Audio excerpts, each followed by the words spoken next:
Ni hao, good morning, and thank you for the attendance. Now, fortunately, I have some time today. I assume that most of you have been at the opening and perhaps have heard what I said. Therefore, I shall not repeat it at all, unless necessary in the discussion. Now, I'm going to look into what are the problems of Global South, and China is part of Global South, with a very special position, I would say advantageous position as compared to the others, but is part of it. The Group of 77 is called the Group of 77 plus China. But of course the Global South is enormous. We are a minority of 85% of humankind. We are the vast majority. And the three continents, Asia, Africa and Latin America, are huge, and conditions and history are different from one country to the other. And therefore, there are many dangers to generalize the way out of the present dramatic situation of almost all of those countries will be different from one country to another. But still, there are generalities. I start with a critique of what is suggested to us, because the World Bank, the US propaganda, and it doesn't, I mean it, propaganda, even conveyed by so-called scholars, repeats the same for everybody. The same for everybody, exactly on the opposite of our position, which is that it cannot be the same for everybody. But they always say the same for everybody. Globalization, liberalization, privatization, efficiency, blah, blah, blah, blah, blah, blah. All this is not only superficial, but a lie. Globalization is nothing new. What was colonization? What was the war against China in 1840, if not compelling China to globalization? What was the colonization? The ugliest form of globalization. But certainly globalization, as everything, has changed, and we have moved into a new era of globalization. Globalization is nothing new. Then they say the capitalist countries, the advanced capitalist countries, which they don't call capitalist, the advanced countries, have achieved efficiency, etc., etc. You must go on the same road. You come later, but you go on the same road, without questioning if it is possible to go on the same road, if we even want it, and if we wanted it, if it would be possible to go on the same road. I shall explain why it is impossible to go on the same road. Capitalism is not possible. Capitalism leading us to be similar to them, because they are imperialist and dominating, and the dominated cannot become also dominating, because there would be no dominated. But they say, oh, delinking is a nonsense. It means that you move out, you cut all your relations with the rest of the world. You close yourself on yourself, and this is bad, because you don't benefit of globalization, of the advantages of exchange. This is a lie. Delinking does not mean that. Delinking means something else. It's a strategy that you try to submit your external relations which means that you have external relations, political, economic, trade and law, to the priority of your own internal development. It's a strategy of submitting external relations to your own needs, to the extent that it is possible. Nothing is possible 100%. Of course, the margin for a huge country and with a glorious history as China, the margin is wider than it is for a poor country of less than 1 million inhabitants here or there in Africa. But there is always a margin, small or wider. Now, it is exactly the opposite, delinking is exactly the opposite of what is suggested to us, which is structural adjustment. Structural adjustment is that you, the weak, adjust to the need of the strong. That is, you accept submission. Structural adjustment is Congo should adjust to the needs of the US. Why the US should not adjust to the needs of Congo? The opposite. So the opposite is delinking. Is that we try to, and we succeed never 100%, we succeed more or less to compel the other, the stronger, to adjust to you. Now, that had to be said from the very beginning, because many of you have been brainwashed by the US propaganda, by US universities, saying that there is no alternative but capitalism and globalization. Now, that is my small introduction. Now I shall deal with three sets of problems. One, what is new in capitalist imperialism today as compared to what it has been in the previous periods of recent history.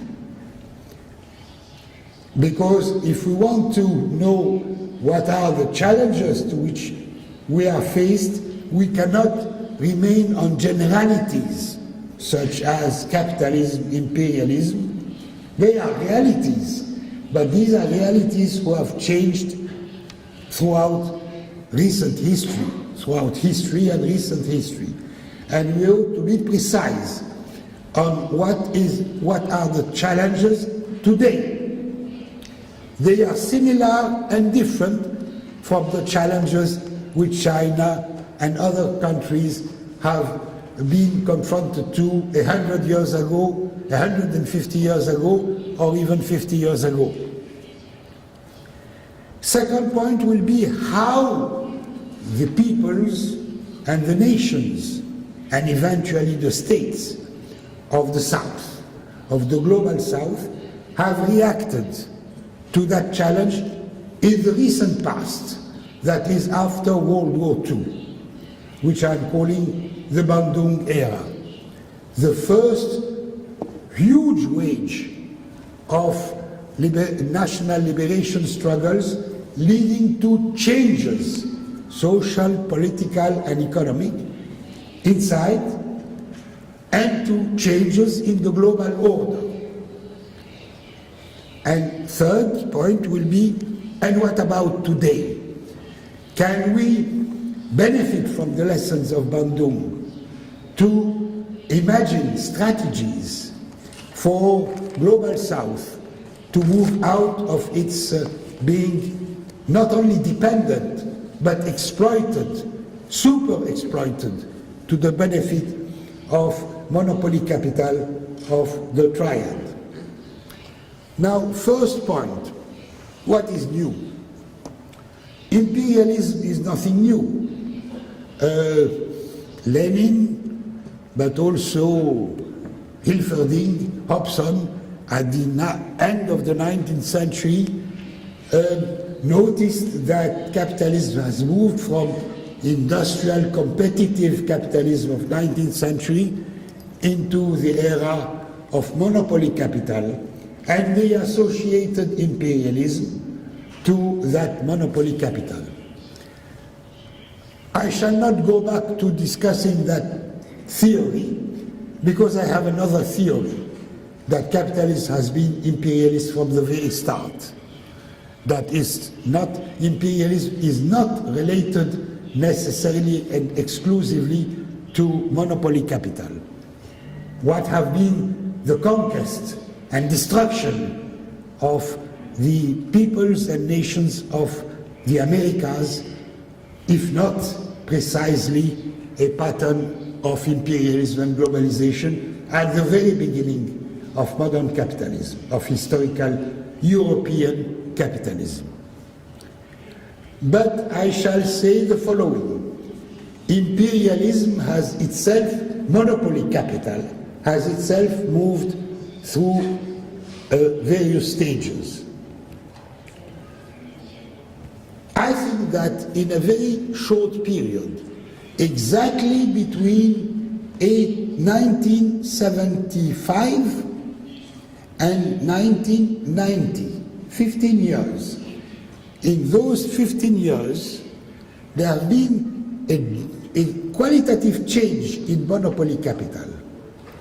Monopolies have become, within this very short space of time, what I'm calling generalized monopolies. That is, that they are now in a position to control everything. That is, the whole economic system, the whole productive system, which was made of monopolies dominating some sectors and a lot, millions and millions of non-monopoly capital. This has changed. Monopoly capital now controls everything, which means that the other activities, because other activities, juridically there are many small enterprises, capitalist enterprises, I'm speaking of the West now, etc. They are de facto subcontractors. And I take one example. Agriculture, family agriculture in Western Europe and in the US. Totally controlled by monopoly capital. Upstream, monopoly capital provide the credit, provide the inputs, the equipment, Monsanto the seeds, etc., etc. Downstream, monopoly capital controls the chains of trade, of supermarkets, etc. So that the value added and even the value produced by the farmers, their work, is completely pumped out to the benefit of monopoly rent, upstream and downstream, to the extent that their income, what Madame Lagardère called, what is her name? Calls true prices, is stupid. They are prices which are fabricated by the domination of monopoly. Reduce the income of peasants to zero, so that they survive thanks to subsidies, which are the taxpayers covering it. And this goes on for everything, including the activities in the South, directly or indirectly, to a large extent.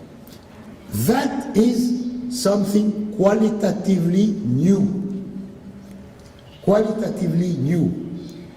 It's not very popular among the Marxists to say that, because among the Marxists, too many of them simply repeat the thesis of Lenin about monopoly capital as it was 100 years ago, more than 100 years ago, 120 years ago, as if it had not moved into a new stage.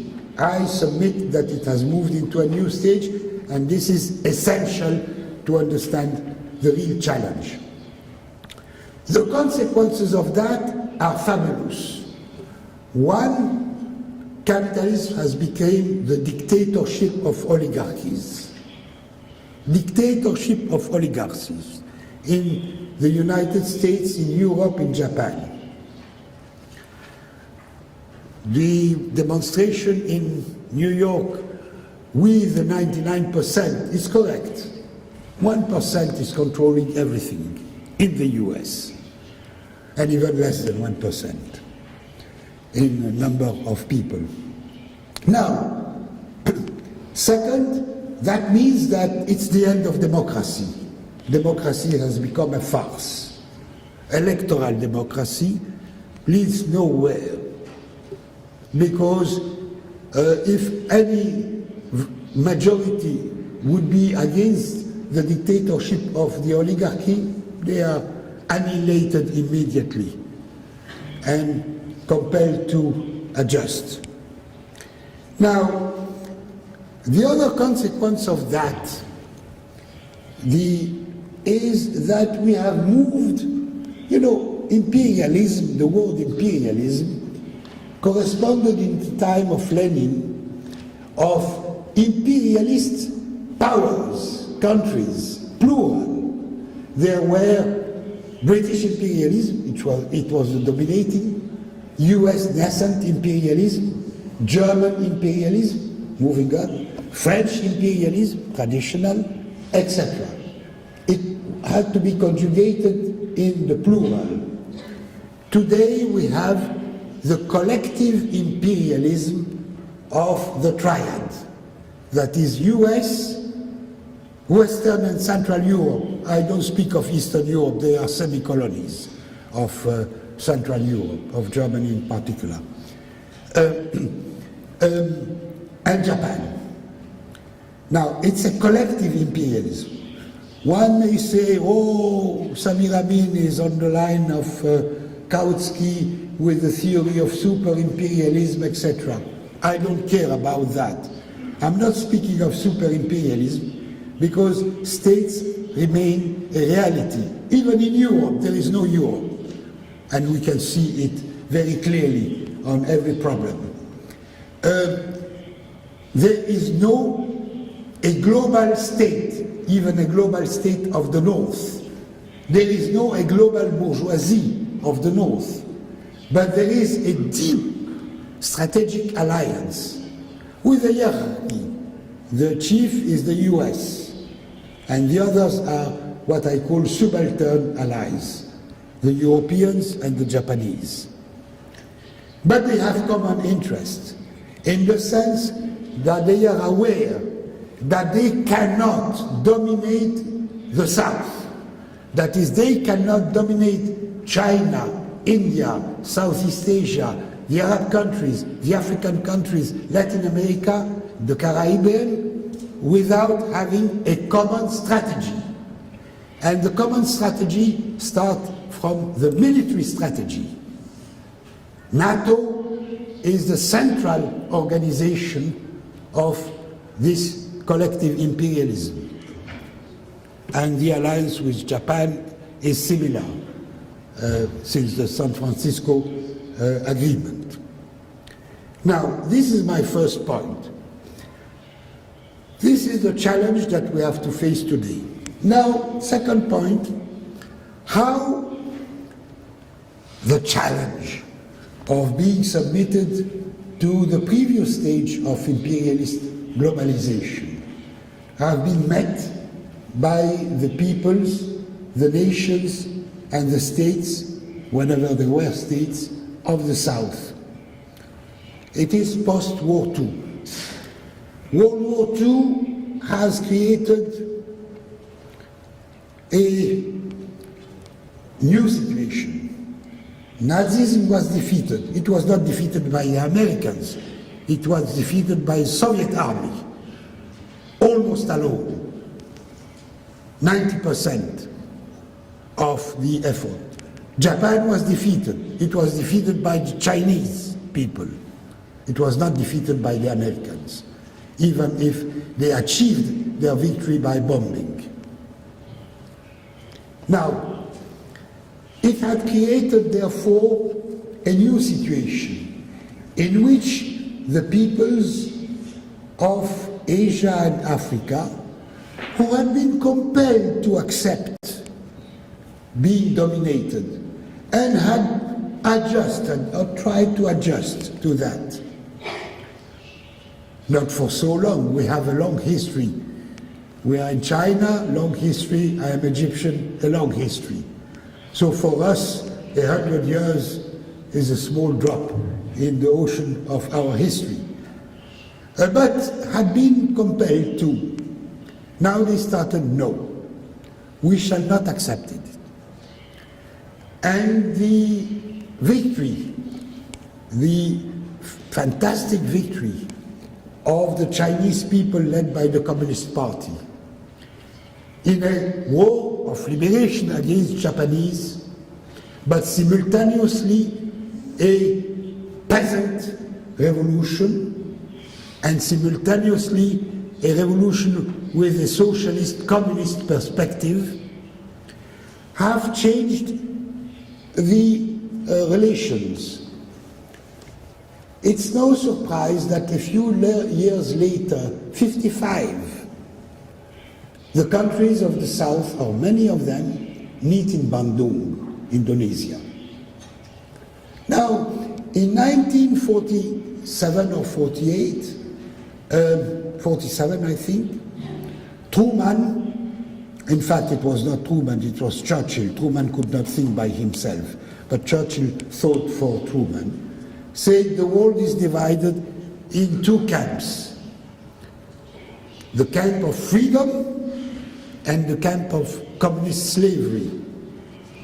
Communist slavery was, at that time, Soviet Union and Eastern Europe. China was not already liberated. And the rest is the free world. Free for whom? Were the people colonized in Africa free?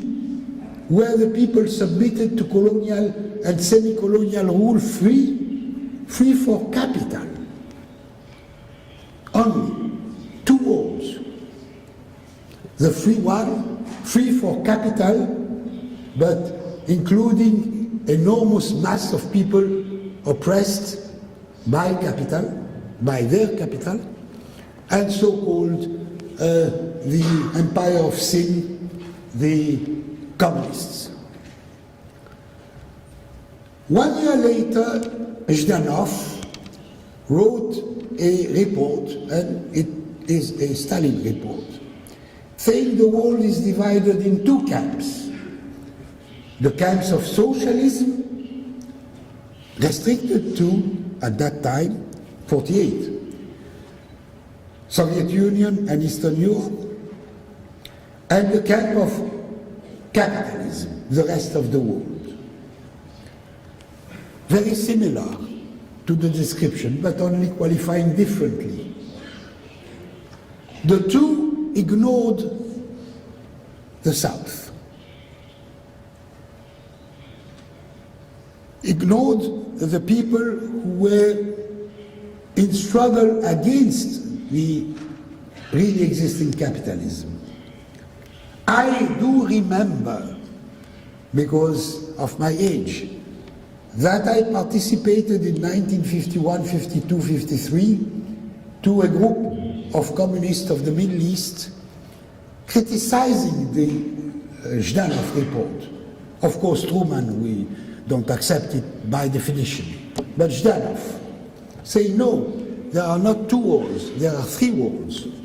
There is the world of socialism that we recognize as such, and China was already in now, and the world of imperial powers, the global north, US and Europe and Japan, Western Europe, and the third world, the South, were in a struggle for simultaneously national independence and social and economic development, without qualifying it as necessarily socialist for everybody at that point in time.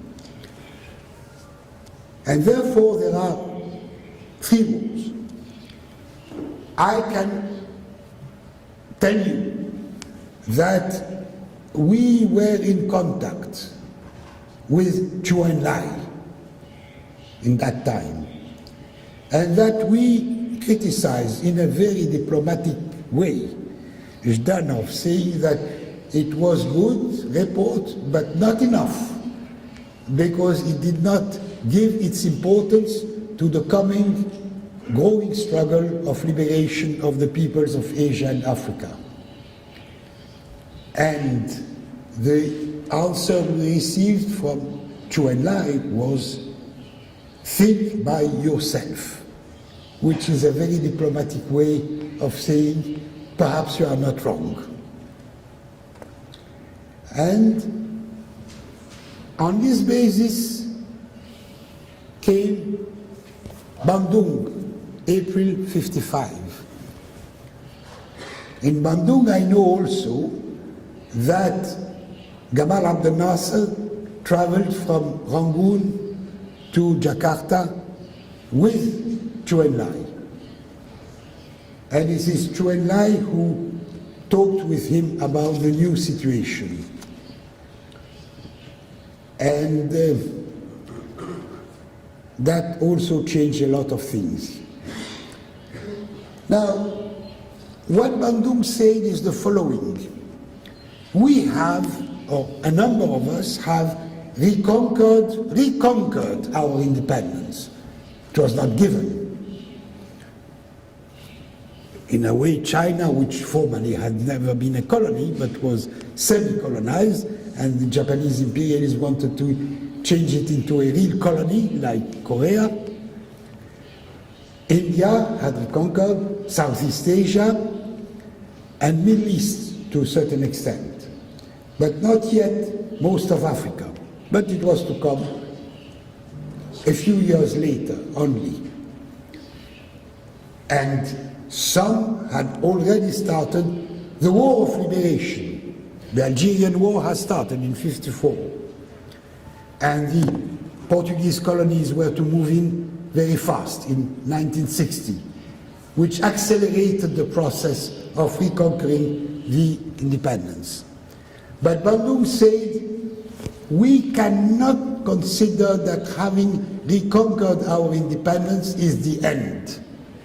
It's the beginning of the struggle for constructing our own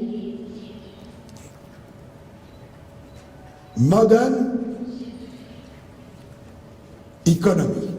They did not specify whether the road should be the capitalist or the socialist road, or something associating the two, but rebuilding or building our economy. It was left to the governments now and the popular movements to make clearer what they meant. But the target was clear. We, out of Bandung in 1960, the group of non-aligned countries came into existence. And all or almost all the countries except the lackeys of the US, the direct lackeys like the Gulf countries, Pakistan, and all the countries of Africa, including all those who were called and were neo-colonies, joined. The US propaganda today says that this history has to be read as the history of the Cold War. That is, two actors, US and Soviet Union, and all the others are allies or lackeys of one or the two. This is the concept of the Cold War. It is a lie. The countries of the South were not non-aligned, meaning non-aligned on the US and on Soviet Union. They were non-aligned on globalization of that time. And this is why Nyerere could invent a few years later the word self-reliance. I used some year even before delinking, deconnection. As you know, it has been immediately explained voluntarily, lying by the World Bank. And I said, yes, what we have to do, and this was not my personal position, it would have had no weight, but it was the position of enormous parties, communists and others, and national liberation parties, that we have to compel imperialism to, they adjust to us, to what we need. That is, we should control as far as possible, not only our trade, but investments, but also try to support one another as far as possible. That is, build South-South solidarity, which was at that point in time more a political and eventually a military solidarity than an economic. We were all poor, practically with no industry, nowhere. And therefore, we could not develop among us important economic trade exchanges. But we had political solidarity and military. We have had it, and this is this political and military solidarity between the countries of the South, which have facilitated the struggle of the African people to reconquer their independence, facilitated the military victory of the Algerians, the Portuguese colonies, facilitated the victory later against apartheid in South Africa. Now, this was political solidarity. Now, what was very clever from Soviet Union is Soviet Union and China were isolated after the World War. They had not chosen to be isolated. The Cold War against Russia, Soviet Union started in 1917 and it never stopped, as I said. China was also, you know, it was Taiwan which was considered as the representative of the Chinese people. Soviet Union was able to break that isolation by saying, yes, we support Bandung. We support your struggle. And they did support it, including in providing arms to those who had to struggle for their liberation, which I approve. It was not interference. It was supporting people in their struggle. China was part of Bandung and therefore did not have to, they also broke the isolation through Bandung. Now, what Bandung has achieved and what it has not achieved. Bandung has achieved a lot. For people of my age who remember our countries in Africa, considered as savages by the so-called civilized Europeans, with no school, no hospital, nothing, the most brutal forms of exploitation, cattle slavery. And today Africa, whatever ugly might be a government here or there or in many places, has nothing to do. In 1960, at the independence of the Belgian Congo, there were six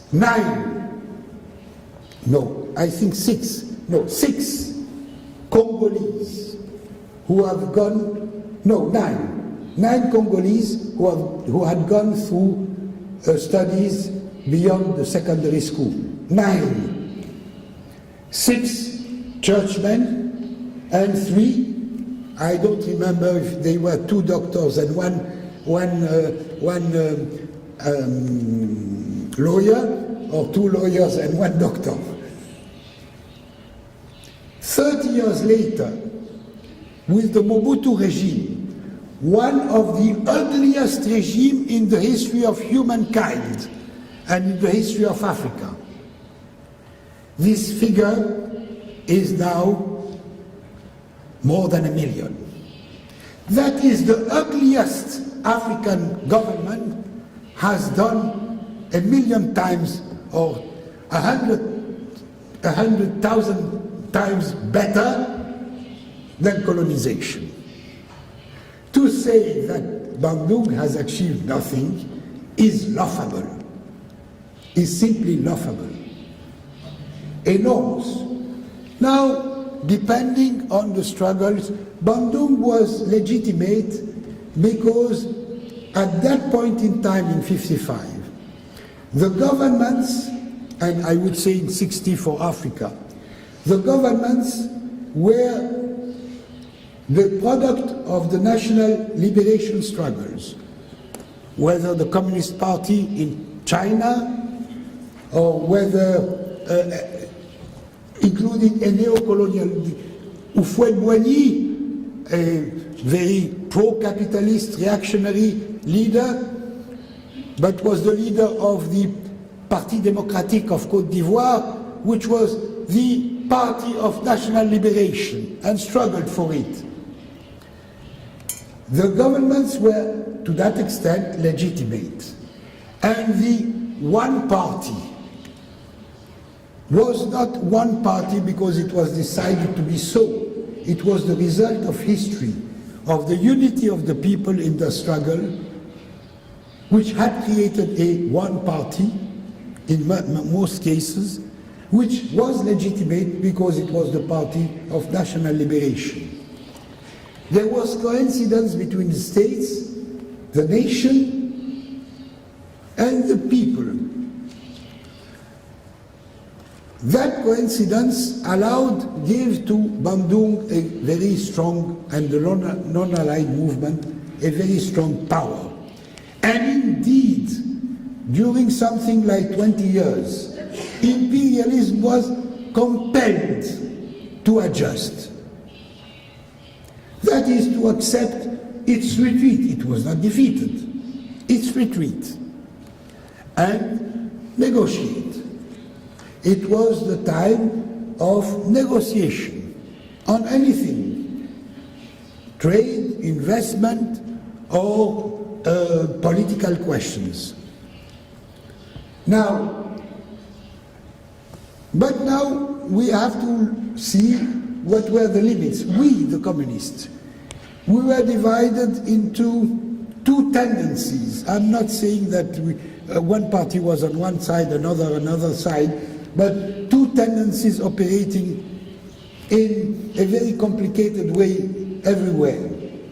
One was to understand Mao, the new democracy, as going beyond, the liberation cannot be led by a bourgeoisie, because a bourgeoisie accepts imperialist globalization, is a comprador bourgeoisie. But a popular democracy, popular in the sense of the people, which means something wider than the proletariat, including the majorities of peasants in that case, and of urban, let's call it without despise, petit bourgeoisie, intellectuals and so on. Or the other understanding that the bourgeoisie in our countries have not yet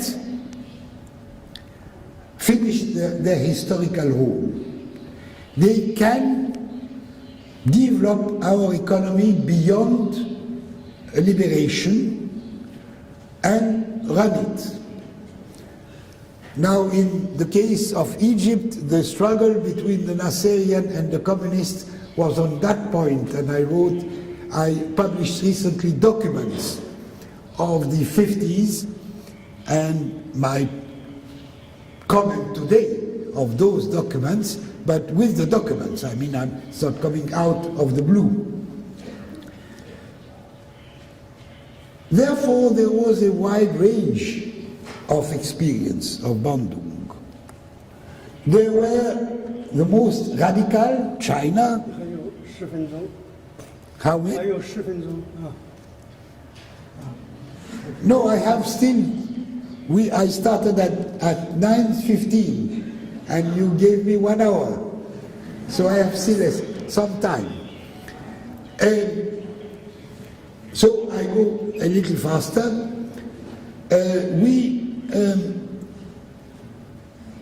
There was a wide range of experience. No, I don't want to go into more detail on that point. Where are we now? The end of Bandung led to a counter-offensive of imperialism. It's very typical, the structural adjustment, that is, you adjust, you accept to be recolonized, you accept to be dominated again, but in the new conditions, that is by the modern monopoly capital, not the capital of yesterday, and was put into a practice. Almost all countries of the South and the East, with the explosion of the Soviet Union, with the reconquer of Eastern Europe by Western capital, with the end or the tragic end of the national popular regimes of the South, with the change in China to a certain extent, and I would say after Deng Xiaoping, as of the 90s, we have had this very unilateral view that there is only one way. This way is close to us. Europe was able to move to industrialization in the 19th century thanks to two advantages. One, the type of industries of the time, which was massively labor using, and second, immigration to the Americas. In 1500, the Europeans, and there were no Europeans out of Europe, were 18% of the global population. In 1900, Europeans in Europe, plus European descent, basically in America, 36. That is immigration which allowed the Europeans to create in population another Europe. Moving through the similar way today would mean, with the fast destruction of the enormous, gigantic peasant reserve in Asia and Africa, that we would need 5 Americas to emigrate to. So it is closed. It is absurd to say, do as we have done. We have to do it otherwise. The otherwise, I would summarize it into 3 points pretty quickly now. One, we need for each country, big or small, a sovereign project. That is a project giving top priority to constructing a modern industrial system. It's easier in a larger country.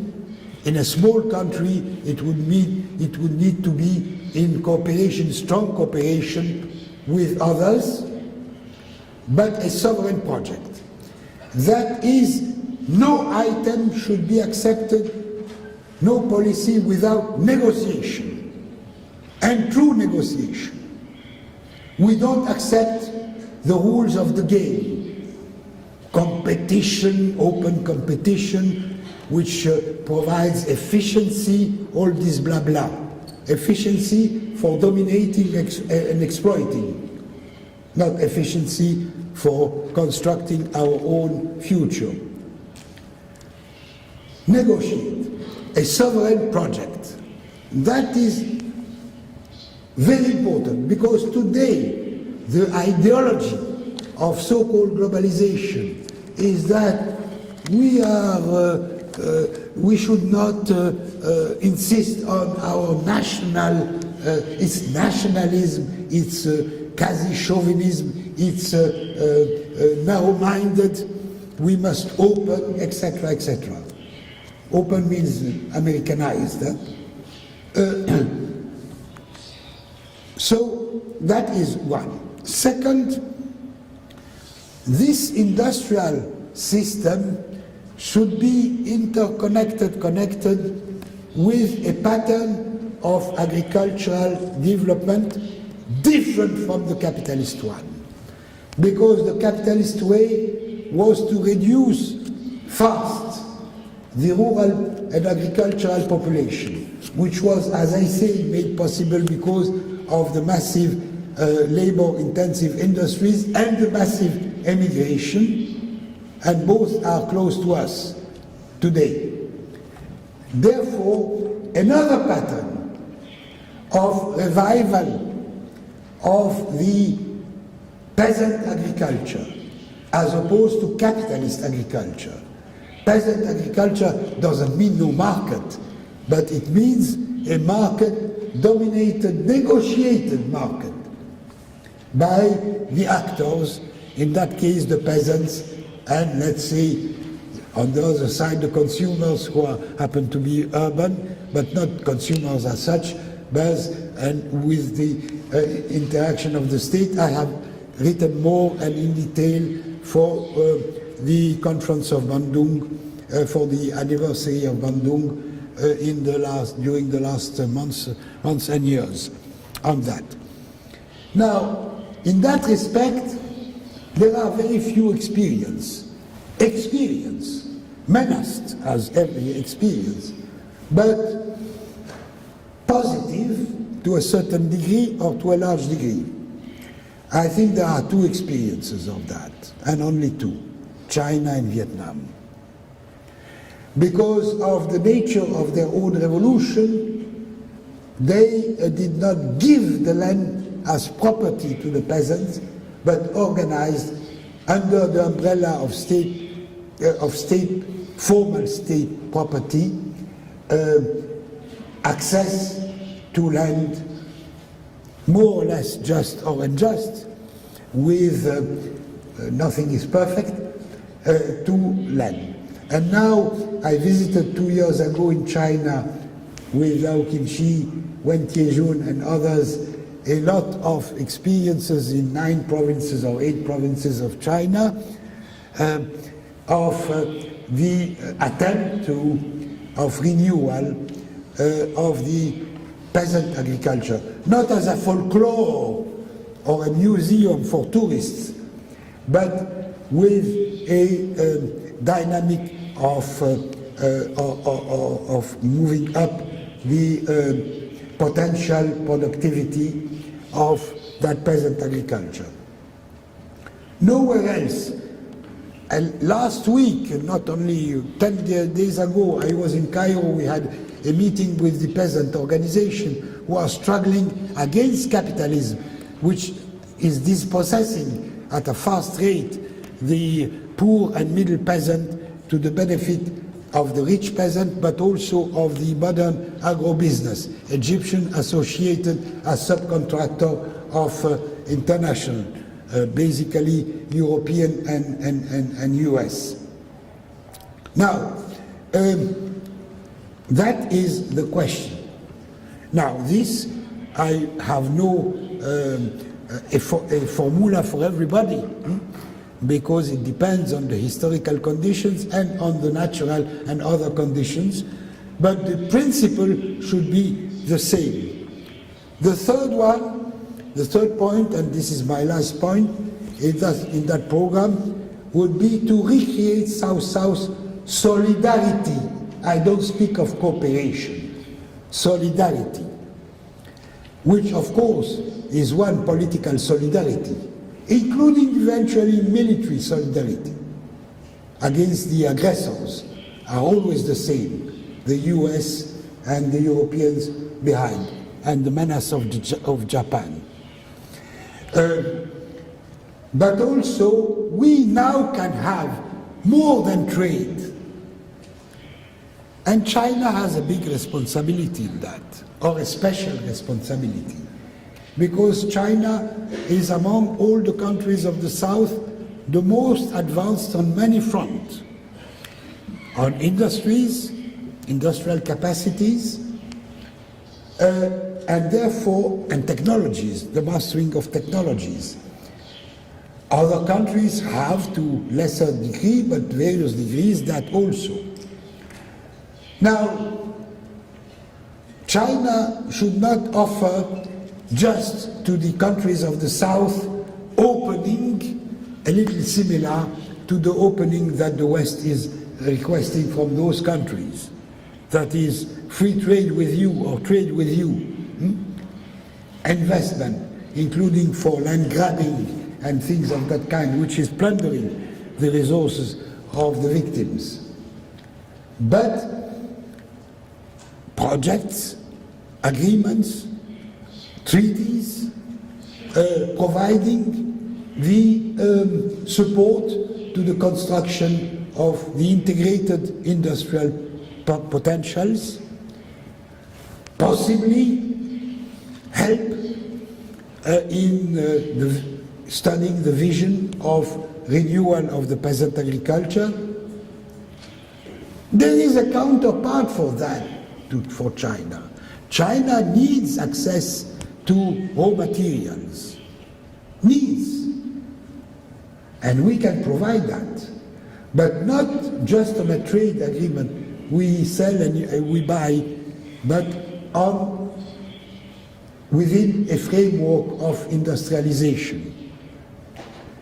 And that would be better for China, because if China tries to do as the imperialists, it will fail.